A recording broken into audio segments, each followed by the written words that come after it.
सह्याद्रीच्या कड्या कपाऱ्यातून घुमतोय एकच आवाज, सह्याद्रीच्या कड्या कपाऱ्यातून घुमतोय एकच आवाज, ज्याने रयतेसाठी उभा केला आपला स्वराज्य।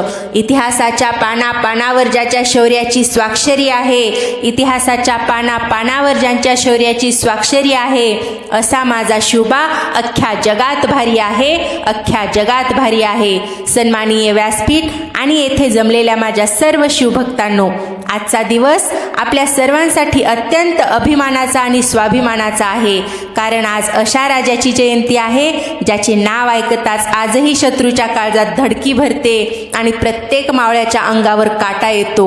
महाराजांनी केवळ तलवारीच्या जोरावर नाही तर इच्छाशक्ती आणि गनिमी काव्याच्या जोरावर हिंदवी स्वराज्य उभे केले। अफजल खानाचा वध असो किंवा आग्रा येथून झालेली सुटका, महाराजांच्या प्रत्येक हालचालीत एक वेगळीच जिद्द होती। त्यांनी शून्यातून विश्व निर्माण केले। जेव्हा समोर डोंगरा एवढे संकट उभे होते तेव्हा त्यांनी डगमगून न जाता संकटालाच पायधळी तुडवले। नसा नसात भरले शौर्य, विचारात आहे क्रांती, ज्याच्या तलवारीच्या धारेने मोगलांची झाली भ्रांती। वाघ नक्यानी फाडला ज्याने अफजल खानाला, मुजरा करते मी अशा शिवबा या देवाला, मुजरा करते मी अशा शिवबा या देवाला।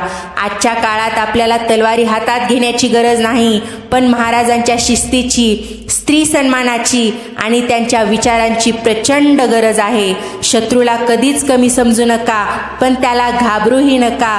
पर्यंत शिवरायांचे नाव या पृथ्वीवर आदराने घेतले जाईल।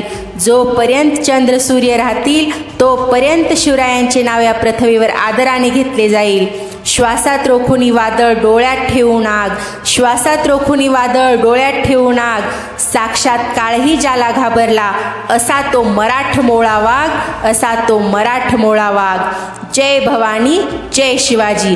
मित्रांनो, माझं हे छोटंसं भाषण कसं वाटलं ते कमेंटद्वारे नक्की सांगा आणि व्हिडिओ आवडला असेल तर एक लाईक, शेअर आणि सबस्क्राईब करा।